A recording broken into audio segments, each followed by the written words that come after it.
I was not born into the life of an arms dealer.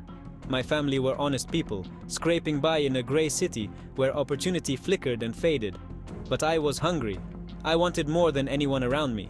My first deal was simple: a pistol for a desperate man. The exchange happened in a cracked alley, shadows pooling around our feet. I felt the weight of the weapon, the cash, and the consequences. It was intoxicating. 1 minute, I was nobody. The next, I had power in my palm. The man with the pistol vanished into the city, but I never forgot his shaking hands. That was the first lesson. Desperation drives business. I realized I could fill a need that few dared to touch. The rules were simple: trust no one and always watch your back. Soon, the jobs grew bigger. Bullets replaced currency. Borders blurred. I found myself surrounded by men with hard eyes and harder lives. The line between right and wrong faded with every deal. That first sale was my baptism. I stepped into the world's underbelly, where laws twisted and morality was a luxury. Each transaction pulled me deeper until there was no way out but through. Every deal was a gamble. Sometimes the risk was obvious: a government sting, a double cross, or a client who paid with violence instead of cash. Other times, the danger crept in quietly, hidden behind polite words and false smiles. Trust could kill faster than any bullet. I met strange characters: mercenaries, insurgents, politicians who swore allegiance to law and order by day and bought weapons from me at night. Each client had a story, but I never asked questions. Curiosity was dangerous. I learned to read the room, to sense when a deal was going south. Weapons moved like whispers. A single mistake, a wrong address, or an overlooked tale could mean prison or death. I hid my tracks with cash, fake passports, and coded messages. My paranoia became my greatest asset. There were nights when I did not sleep. Every ringing phone was a threat. Every knock at the door could be the last. In this business, fear was constant, yet I could not stop. The stakes were too high, and the rewards intoxicating. My empire was invisible.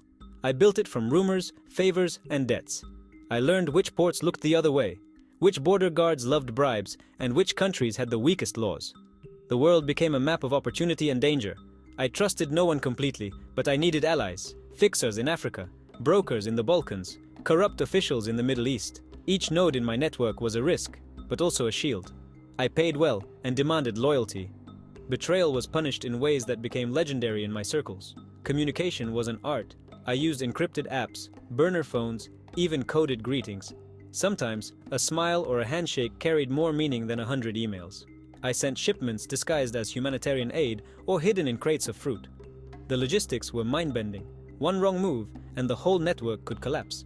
As my reach grew, so did my paranoia. I kept secrets, even from myself.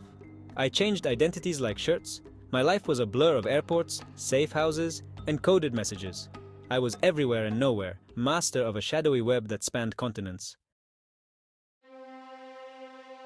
Law enforcement was relentless. Interpol, national police, even armies. They all wanted a piece of me. But you know, they were not my only hunters. Other dealers wanted my roots, my contacts, my reputation. Loyalty was rare. Betrayal, well, it was common. I lost friends. Sometimes I lost more. A rival once tried to have me killed. Poison in my drink at a seedy Eastern European bar. I survived only because I trusted my instincts and never finished the glass. I paid the bartender double to forget my face. The police were clever. They set traps with fake buyers. They pressured my associates, offering money or freedom for my name. I stayed ahead by trusting no one and moving constantly. I burned through identities the way others burned through money. Every deal was a chess game.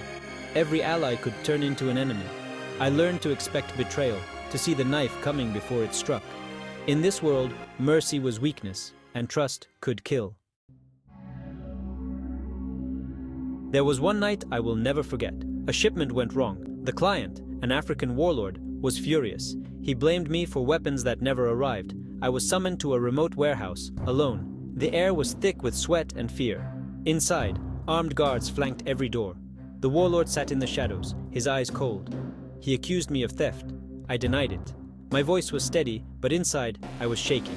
I knew that if he did not believe me, I would not leave alive. Minutes stretched into hours, guns pointed at my chest. My mind raced. Could I run? Was help coming? In the end, I gambled on honesty.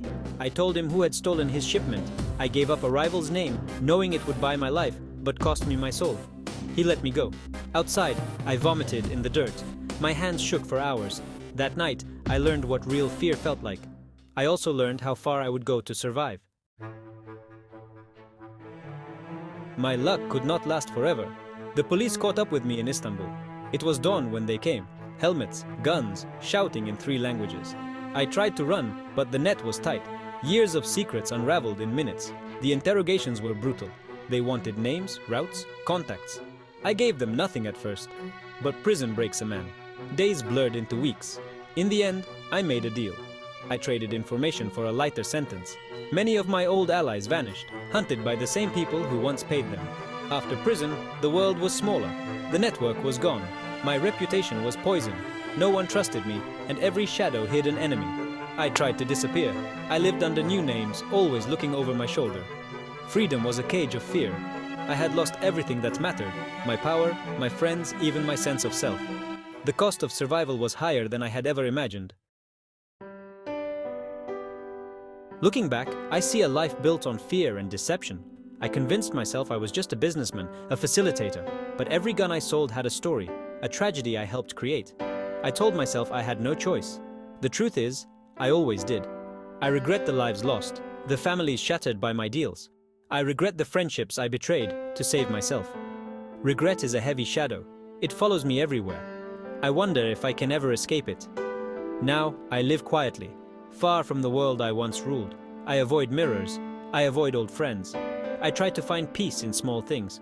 A walk in the park, a conversation with a stranger who knows nothing of my past, but the ghosts never leave. If I could speak to my younger self, I would say, power is an illusion and freedom is priceless.